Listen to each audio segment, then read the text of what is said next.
Welcome back to my channel, everyone. My name is Stephanie. I'm Long Island's eating disorder specialist, and I post on this channel all about eating disorders, body image issues, and general mental health. So if any of that is something that you think could be helpful for you, please click the subscribe button down below. Also, I'm really excited. I now have a free recovery starter kit available. If you subscribe to my email list down below, you will receive that, and I really believe it'll be helpful for you, whether you are beginning your recovery journey or already on it. It could really help to reinvigorate things for you. This video today is all about how to take criticism constructively. So without further ado, let's get on into it.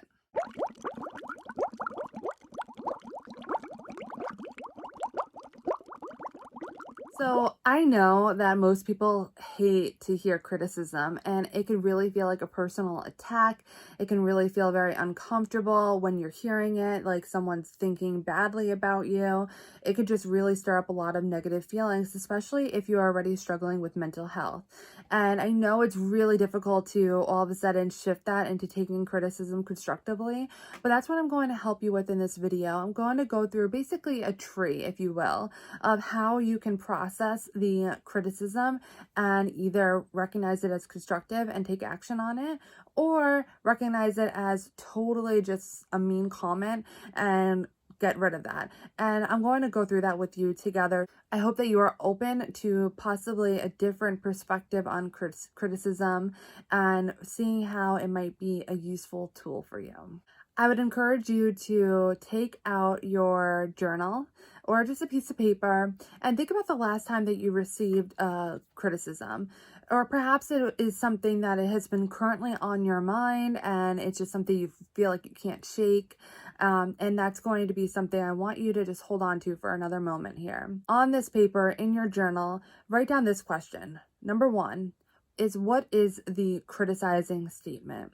To the best of your ability, write it down word for word what you received from the other person giving this criticism to you. And perhaps it might even be your own criticism. Now that you have wrote it down word for word to the best of your ability, what it was that this person said or you said to yourself, I want you to write now number 2. Is what is the actual criticism. And that is important. So when someone is delivering criticism, sometimes they may be intending it as constructive criticism. Sometimes it may totally just be meaning to be very mean, but either way, there's a possibility that it can be constructive. There are people who intend constructive criticism that's totally not constructive. There's people who intend to be mean that actually have constructive criticism. So figuring out what is the actual criticism for you, that's the next step right now. So let's say your parents said something like, why are you so stupid? Why can't you get your grades better? And that's a mean comment, yes. No one should call you stupid, not even your own parents. But that is a statement. And yes, maybe they intended it critically in a way that was a constructive criticism. And perhaps they meant it in a way that wasn't constructive and they were maybe being bullies. Regardless, the number 2 question is, what is actual criticism? The actual criticism is that perhaps your grades aren't the best that you can be getting, right?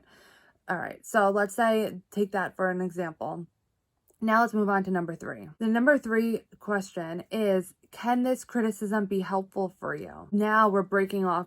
So 4A would be, no, this criticism is not constructive for me. Okay, so circle that. Or 4B is, yes, this criticism is helpful for me. Perhaps if you feel like this criticism is not helpful for you, you may feel as though you don't value whatever they were talking about. If you don't really value your grades and you don't find that there's actually a helpful reason for you, perhaps you're not really looking to go to a higher level of schooling, and it's not really going to make you the biggest difference versus where your grades are now versus what your grades could be if you really put a lot more effort into. So if that's simply not valuable to you, then how do you recognize that that's not something that you have to take? It's not something that is good or bad whether you take it. It's something that you recognize can be constructive. It's not something that you value. So how do you then let go of the comment? Because at this point, now this whole statement is trash. We don't need it. And it could still keep staying inside of you and hurting you. or we can work on letting it go. I've done a whole video about how to let go. And if you're at this stage, that might be where you want to go to now, and really just evaluate that. But I would encourage you to make sure you come back to this video, because there might be other times that you have the 4B, which is, yes, it could be helpful for me.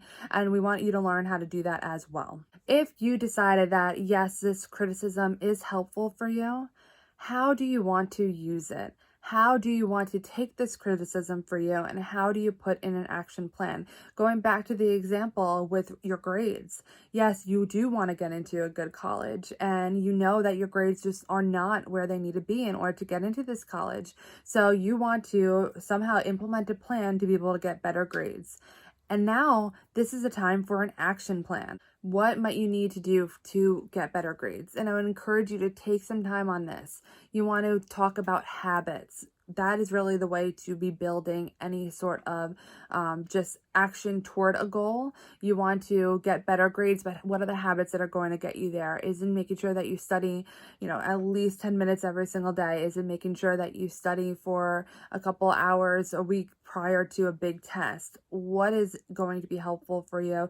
Is it that you need to take better notes? Do you need to stay after for extra help? What is the action plan? And you can come back to this. This is not something that is always going to be, you write it all down and that's it. Some things might be not helpful for you. You might find that other techniques are more helpful for you in your action plan. And this is something that could be pliable and you can make it your own.